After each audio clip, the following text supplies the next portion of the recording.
నమస్కారం. ETV life ఆధ్యాత్మిక channel తీర్థయాత్ర కార్యక్రమానికి స్వాగతం. లోక కళ్యాణం కోసం ఆదిపరాశక్తి అనేక రూపాలతో అనేక నామాలతో అవతరిస్తూ వచ్చింది. అష్టాదశ శక్తి పీఠాలుగా ఆవిర్భవించిన ఆ జగన్మాత భూలోక వాసులను ప్రేమగా పరిపాలిస్తూ వచ్చింది. ఆ తల్లి కొలువైన ప్రతి శక్తిపీఠం భక్తుల పాలిట ఓ కామధేనువు, ఓ కల్పవృక్షమనే చెప్పుకోవాలి. అలాంటి శక్తిపీఠాలలో ఒకటిగా శ్రీ మాధేశ్వరి మందిరం అలరారుతోంది.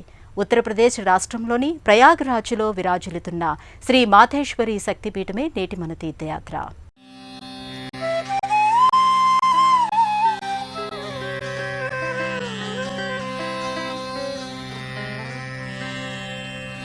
ప్రాతః స్మరామి లలితా వదనారవిందం బింబాధరం పృథులమౌక్తిక శోభినాసం ఆకర్ణదీర్ఘనయనం మణికుండలాఢ్యం మందస్మితం మృగమదోజ్వలపాదదేశం.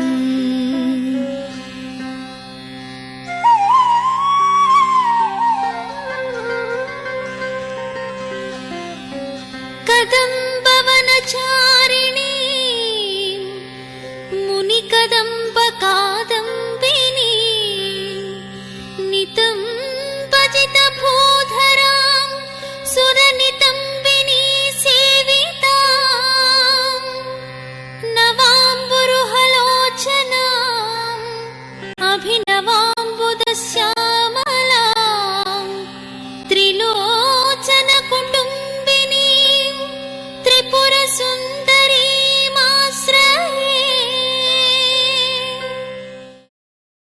ఉత్తరప్రదేశ్ అనేక ప్రాచీన క్షేత్రాలకు పుట్టినిల్లుగా కనిపిస్తుంది. ఇక్కడి ప్రయాగరాజ్ జిల్లా కేంద్రంగా తన ప్రత్యేకతను చాటుతూ ఉంటుంది. ప్రయాగరాజ్లో అడుగుపెట్టగానే ఇక్కడ ఆధ్యాత్మిక వాతావరణం మనసును ప్రభావితం చేస్తుంది. గంగా, యమున, సరస్వతి నదుల సంగమ స్థానం ఇది. ఈ కారణంగా అటు పితృదేవతారాధనకు ఇటు దైవారాధనకు అనుకూలమైన ప్రదేశం ఇది. ప్రయాగ్రాజ్ ఇంతకుముందు అలహాబాద్ అనే పేరుతో యాత్రికులను పలకరించిన ప్రదేశం. అక్బర్ పాలనకు ముందు ఇది ప్రయాగ్రాజ్ పేరుతోనే తన విశిష్టతను విస్తరింపజేసింది. అక్బర్ తన పాలనా కాలంలో ఈ పేరును అలహాబాద్గా మార్చాడు. అప్పటి నుంచి అదే పేరుతో చాలా కాలం పాటు కొనసాగుతూ వచ్చింది. కానీ మళ్ళీ ఈ మధ్యనే తన పూర్వనామాన్ని దక్కించుకొని తన ప్రభావాన్ని కొనసాగిస్తూ వెళుతోంది. ప్రయాగరాజ్ అంటే సంగమ స్థానాలకు రాజు వంటిది అని అర్థం. సాధారణంగా నదీ సంగమ స్థానాలు ఎంతో పవిత్రమైనవిగా, మరెంతో విశిష్టమైనవిగా విరాజిల్లుతూ ఉంటాయి. అలాంటిది అత్యంత పుణ్యప్రదమైనవిగా, ప్రధానమైనవిగా చెప్పుకునే గంగా, యమున, సరస్వతి సంగమ స్థానంగా ఈ ప్రదేశం విలసిల్లుతోంది. గంగా, యమునా నదుల సంగమ ప్రదేశం కనుల ముందు ప్రత్యక్షంగా కనిపిస్తూ ఉండగా, సరస్వతీ నది అంతర్వాహినిగా ఇక్కడ కలుస్తూ ఉంటుంది. 3 ప్రధానమైన నదులు కలుస్తున్న త్రివేణి సంగమ ప్రదేశం కావడం వలన ఇది ఎంతో ప్రాధాన్యతను, ప్రాముఖ్యతను సంతరించుకుని కనిపిస్తోంది. ఈ కారణంగానే దీనిని ప్రయాగ్రాజ్గా పేర్కొంటున్నారు. దేశం నలుమూలల నుంచి నిరంతరం ఈ క్షేత్రానికి యాత్రికులు వస్తూనే ఉంటారు. 3 వైపుల నుంచి 3 నదీ ప్రవాహాలు కలుస్తూ ఉండగా 4వ ప్రవాహంగా యాత్రికులు తరలి రావడం ఈ క్షేత్ర ప్రత్యేకతగా చెప్పుకోవాలి.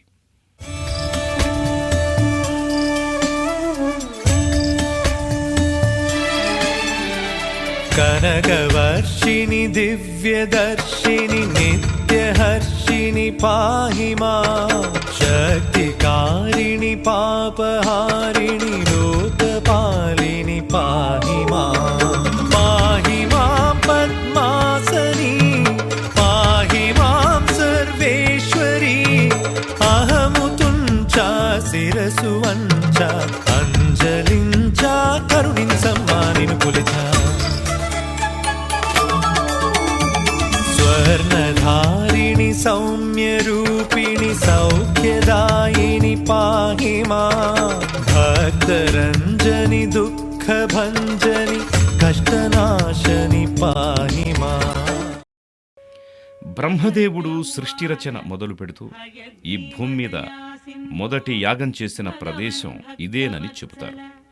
దీనిని బట్టి ఇది ఎంతటి పవిత్రమైన ప్రదేశం అనేది అర్థం చేసుకోవచ్చు. ఇక్కడి త్రివేణి సంగమ ప్రదేశం ఎప్పుడూ రద్దీగానే కనిపిస్తుంటుంది. నదీ తీరం నుంచి సంగమ స్థానానికి భక్తులను తీసుకుని వెళ్ళడానికి ఇక్కడ పెద్ద సంఖ్యలో పడవలుంటాయి. ఇక్కడి పడవలన్నీ వెంటనే నిండిపోతుండడాన్ని బట్టి యాత్రికుల సంఖ్య ఏ స్థాయిలో ఉంటుంది అనేది అర్థం చేసుకోవచ్చు. పడవల్లో త్రివేణి నదీ సంగమ స్థానానికి చేరుకుంటారు. నదీ సంగమ స్థానంలో గంగా పూజ, వేణిదానం, పిండ ప్రదానాలకు సంబంధించిన కార్యక్రమాల్ని నిర్వహిస్తుంటారు భక్తులు. ఎక్కడా కనిపించని వేణిదానం పూజా కార్యక్రమం ఇక్కడ మాత్రమే కనిపిస్తుంది. దంపతులు కలిసి నిర్వహించే ఈ పూజా కార్యక్రమాన్ని జీవితంలో ఒక్కసారి మాత్రమే చేయాలి అని అంటారు. అందువలన చాలామంది దంపతులు ఈ పూజలో పాల్గొంటుంటారు. ప్రయాగ్రాజ్ని సప్తమోక్షపురాల తర్వాత స్థానంలో నిలవదగిందిగా చెబుతారు. అలాంటి ప్రయాగ్రాజ్ని 17వ శతాబ్దంలో మరాఠా యోధుడైన శ్రీనాథ్ మహద్జీ 18వ శతాబ్దంలో బైజాబాయి సింధియా పునరుద్ధరించినట్లు చారిత్రక ఆధారాలు ఉన్నాయి. ప్రయాగ్రాజ్నే తీర్థరాజ్ అనే పేరుతో పిలుస్తూ ఉంటారు. 12 ఏళ్లకి ఒక్కసారి ఇక్కడ కుంభమేళా జరుగుతుంటుంది. ఆ సమయంలో ఈ నదీ తీరం లక్షలాది మంది భక్తులతో జనసముద్రాన్ని తలపిస్తుంది. ప్రయాగ్రాజ్ క్షేత్రంలో ఒకవైపున త్రివేణి సంగమ స్థానం ఎంతటి ప్రాధాన్యతను సంతరించుకుని కనిపిస్తుందో, మరోవైపున శక్తిపీఠమైన మాతేశ్వరి మందిరం కూడా అంతే ప్రాముఖ్యతను సంతరించుకుని కనిపిస్తుంది. దక్షిణ భారతీయులు ఇక్కడ అమ్మవారిని మాధేశ్వరీ మాతగా పిలుస్తూ ఉంటారు. ఉత్తర భారతీయులు మాత్రం ఆలోపీదేవిగా అమ్మవారిని కొలుస్తూ ఉంటారు. ప్రయాగ్రాజ్కి ప్రధానమైన ఆకర్షణగా మాధేశ్వరి మందిరం కనిపిస్తుంది. సాధారణంగా అమ్మవారి ఆలయాలు కూడా భారీ రాజగోపురాలతో, మందిరాలతో, మంటపాలతో దర్శనమిస్తూ ఉంటాయి. కానీ ఇక్కడ అమ్మవారి శక్తిపీఠ నిర్మాణం విభిన్నంగా కనిపిస్తుంది. విలక్షణమైన శైలితో కూడిన నిర్మాణం కొత్తగా అనిపిస్తుంది. ఇక్కడి అమ్మవారు మాధేశ్వరి, మహేశ్వరి, మాధవేశ్వరి అనే పేర్లతోనే కాకుండా అలోపీ మాతగా కూడా పిలువబడుతోంది. అలోపి అంటే అదృశ్యమైన అని అర్థం. అంటే అమ్మవారు ఇక్కడ అదృశ్య రూపంలో ఉన్నారని అర్థం. ఆదిపరాశక్తి అవతారమైన ఆ తల్లి అంశావతారాలైన గర్భాలయంలో శక్తి స్వరూపంగా అలరారుతూ దర్శనమిస్తోంది. కానీ ఇక్కడి గర్భాలయంలో అమ్మవారి మూర్తి ఉండదు. కేవలం ఒక డోలీ మాత్రమే ఉంటుంది. ఆ డోలీలో అమ్మవారు ఉన్నట్టుగా ఊహించుకుని నమస్కరించుకోవాల్సి ఉంటుంది.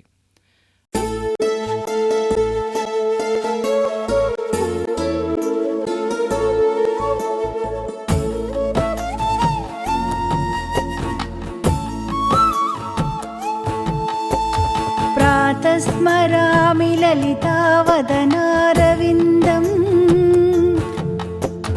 బింబాధరం మృదులమౌక్తికశోభినాసం ఆకర్ణదీర్ఘనయనం మణికుండలాఢ్యం మందస్మితం మృగమదోజ్వలపాలదేశం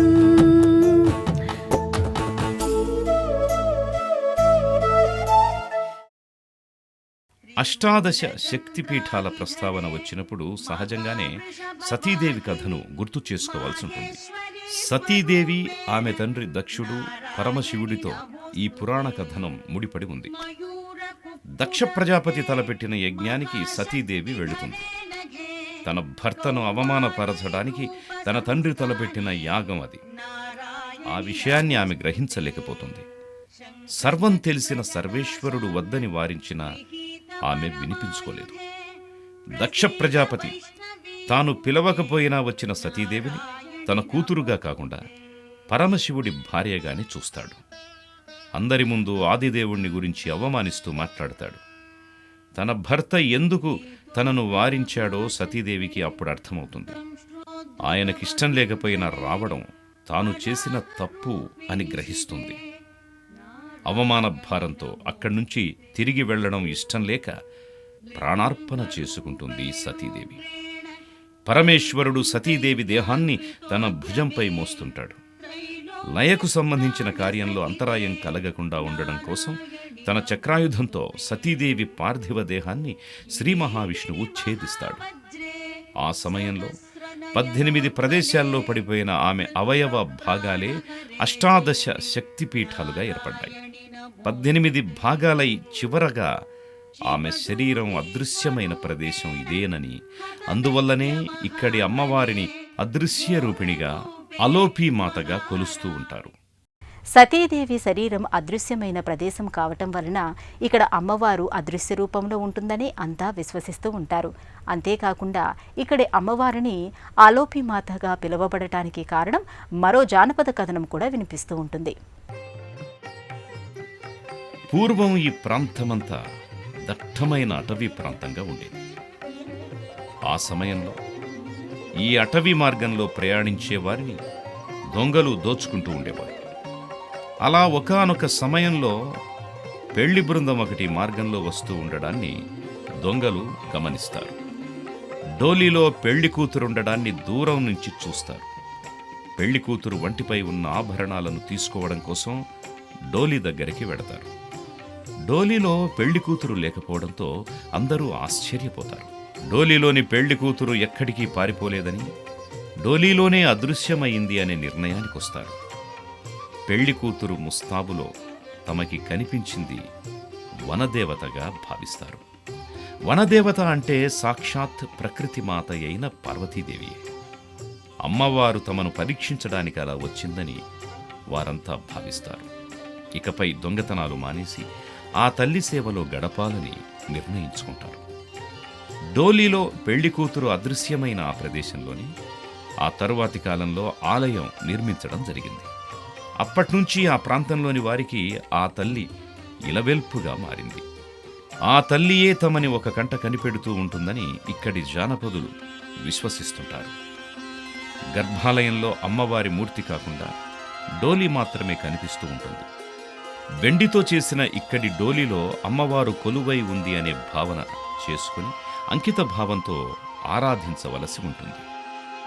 అయితే భక్తులకిక్కడ విగ్రహరూపంగా అమ్మవారు కనిపిస్తే కలిగే సంతోషమే వేరు.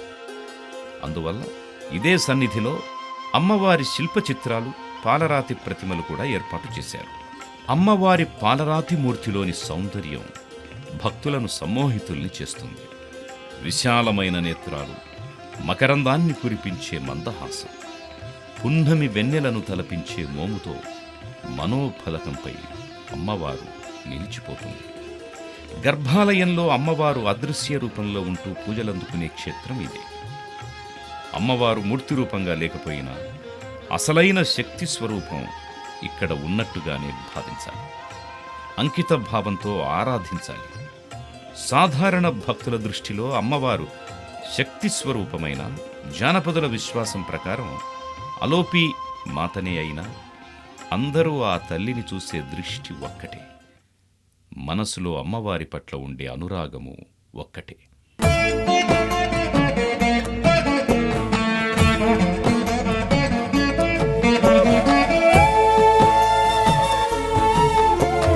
ప్రాతర్నమామి లలితాచరణారవిందం భక్తేష్టదాననిరతం భవసింధుపోతం పద్మాసనాదిసురనాయక పూజనీయం పద్మాంకుశధ్వజ సుదర్శన లాంఛనాఢ్యా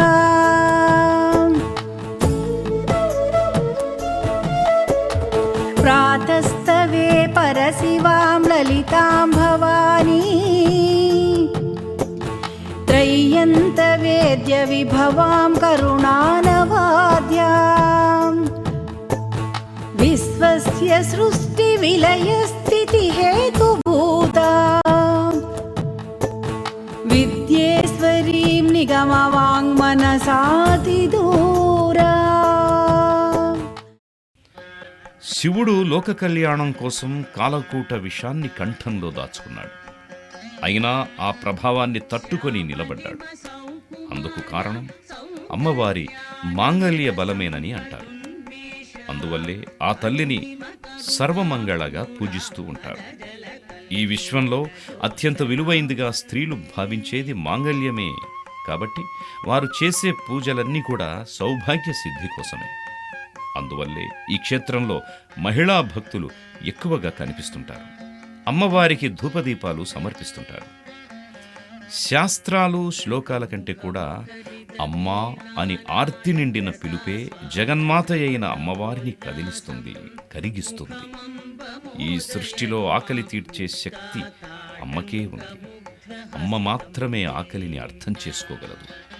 ఆ తల్లి ఆత్మీయత మాత్రమే ఎంతటి ఆకలినైనా తీర్చగలదు. అందువల్లే లోకం కరవు కాటకాలతో తల్లడిల్లిపోతున్నప్పుడు ఆ తల్లి అన్నపూర్ణగా ఆవిర్భవించింది. జీవులన్నింటినీ అక్కున చేర్చుకొని ఆదరించింది. అందువల్లే ఇక్కడి అమ్మవారిని కూడా భక్తులు ఆకలిని తీర్చే వనదేవతగా ఆరాధిస్తుంటారు. చంద్రవదనా కంబుకంఠి విశాలాక్షీశ్వరీ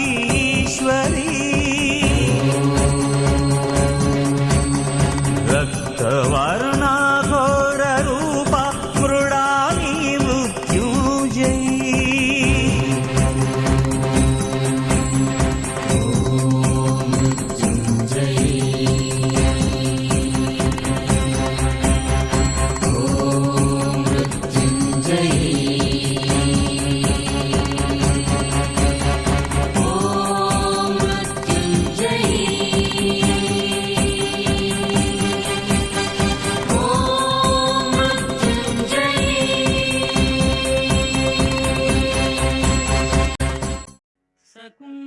ప్రతి శుక్రవారం ఈ ఆలయానికొచ్చే భక్తుల సంఖ్య ఎక్కువగా ఉంటుంది. నూతన వధూవరులు ముందుగా ఇక్కడి అమ్మవారిని దర్శించుకుంటారు. ఆ తల్లి అనుగ్రహం కారణంగా సౌభాగ్య సిద్ధి కలుగుతుందని, సంతానం కలుగుతుందని విశ్వసిస్తారు. అమ్మవారి సన్నిధిలో దీపాలు వెలిగించడం వలన అనేక పాపాలు, దోషాలు తొలగిపోతాయని భావిస్తారు. పిల్లలకు సంబంధించి తలనీలాలు, అన్నప్రాసన, అక్షరాభ్యాస కార్యక్రమాలు ఇక్కడ విరివిగా జరుగుతుంటాయి. జగన్మాత అయిన అమ్మవారు కొలువైన అన్ని ఆలయాలలోనూ శరన్నవరాత్రి ఉత్సవాలు వైభవంగా జరుగుతూ ఉంటాయి. అలాగే మాతేశ్వరి మాత కొలువైన ఈ ఆలయంలోనూ శరన్నవరాత్రి ఉత్సవాలను ఘనంగా నిర్వహిస్తూ ఉంటారు. ఈ రోజులలో అమ్మవారి సన్నిధిలో అడుగు పెట్టడమే అదృష్టంగా భావించిన భక్తులు పెద్ద సంఖ్యలో తరలివస్తారు. అమ్మవారి సన్నిధానంలోనే ఉపమందిరాలు ఉన్నాయి. ప్రధానమైన దైవంగా ఉన్న అమ్మవారిని దర్శించుకున్న భక్తులు ఆ తర్వాత ఉపాలయాలను దర్శిస్తూ వెళ్తారు. అమ్మవారి సన్నిధిలో పరమశివుడు లింగ రూపంలో కొలువై ఉండడం చాలా క్షేత్రాలలో చూస్తుంటాం. అలాగే ఈ క్షేత్రంలో కూడా లింగ రూపాలు దర్శనమిస్తూనే ఉంటాయి. ఈ కారణంగా ప్రతి సోమవారం ఆలయాన్ని దర్శించే భక్తుల సంఖ్య ఎక్కువగా ఉంటుంది. మాస శివరాత్రికి, మహాశివరాత్రికి భక్తుల రద్దీ ఎక్కువగా కనిపిస్తుంటుంది. మహాశివుడి దర్శనం వలన పాపాలు నశించి పుణ్యరాశి పెరుగుతుందని భక్తులు విశ్వసిస్తుంటారు. ఇదే సన్నిధిలో సింధూర గణపతి, సింధూర హనుమ, గోమాత దర్శనమిస్తారు. అలాగే ప్రత్యేకమైన మందిరాలలో నవదుర్గలు కొలువై కనిపిస్తుంటారు. నవదుర్గల ప్రత్యేకత గురించి, ప్రాధాన్యత గురించి తెలిసిందే. మాతేశ్వరి అమ్మవారికి నమస్కరించుకున్న భక్తులు వరుసగా కొలువైన నవదుర్గా స్వరూపాలను దర్శించుకుంటారు. యశ్లోకపంచకమిదం లలితాంబికాయా సౌభాగ్యదం సులలితం పఠతి ప్రభాతే తస్మై దదాతి లలితా ఝటితి ప్రసన్నా విద్యాం శ్రియం విమల సౌఖ్యమనంత కీర్తిం.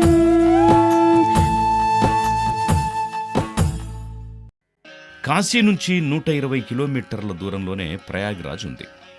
ఇది త్రివేణి సంగమస్థానం, పైగా అమ్మవారి శక్తిపీఠం. అందువల్ల కేసుసి క్షేహారాన్ని దర్శించుకున్న చాలామంది భక్తులు ప్రయాగ్రాజ్ కూడా తరలివస్తారు. ఈ కారణంగా ప్రయాగ్రాజ్ నిత్యం భక్తుల రాకతో కిటకిటలాడుతూ ఉంటుంది. త్రివేణి సంగమ స్థానాన్ని దర్శించుకున్న భక్తులు అమ్మవారి అనుగ్రహాన్ని కోరుతూ ఈ ఆలయానికి వస్తుంటారు. ఆలయం ఉదయం 5:30 నుంచి రాత్రి 9 గంటల వరకు తెరిచి ఉంటుంది. సోమ శుక్రవారాల్లో మధ్యాహ్నం 12 గంటల నుంచి 1:30 వరకు మాత్రమే దర్శనాన్ని నిలిపివేస్తారు. ఉత్తరప్రదేశ్లోని ప్రయాగ్రాజ్కి హైదరాబాదు నుంచి అనేక రవాణా సదుపాయాలున్నాయి. హైదరాబాదు నుంచి నిజామాబాద్, నిర్మల్, ఆదిలాబాద్, నాగ్పూర్, జబల్పూర్ల మీదుగా ప్రయాగ్రాజ్ చేరుకుని స్థానిక వాహనాల్లో ఈ ఆలయానికి చేరుకోవచ్చు. యుగారంభంలో బ్రహ్మదేవుడు యాగం చేసిన పవిత్రమైన ప్రదేశం ఇది. ఒకవైపున త్రివేణి సంగమ స్థానం, మరోవైపున అమ్మవారి శక్తిపీఠం వెలసిల్లుతున్న పుణ్యస్థలి ఇది. అదృశ్య రూపిణిగా, ఆకలిని తీర్చే వనదేవతగా అమ్మవారు అనుగ్రహ వర్షాన్ని కురిపించే అపరాజిత క్షేత్రమిది. అలాంటి ఈ క్షేత్రంలో వాలిపోవాలంటే ఆ తల్లికి బిడ్డలుగా మారిపోవాలి. అప్పుడే ఆ తల్లి కడవరకు కనిపెట్టుకుని ఉంటుంది. అందమైన జీవితాన్ని ఆనందమయం చేస్తుంది. వచ్చే తీర్థయాత్రలో మళ్ళీ కలుసుకుందాం. అంతవరకు సెలవు. నమస్కారం. అంబా మోహిని దేవతా త్రిభువని ఆనంద సంధాయిని వాణి పల్లవ పాణి వేణు మురళి గాన ప్రియాలోలిని కళ్యాణి ముడు రాజబింబవదనా ధ్రుమాక్ష సంహారిణి చిద్రూపీ పరదేవతా భగవతి శ్రీరాజరాజేశ్వరి. ఈ కార్యక్రమాన్ని తిరిగి చూడాలనుకుంటే www.youtube.com/ETV Life Spiritual లో చూడవచ్చు.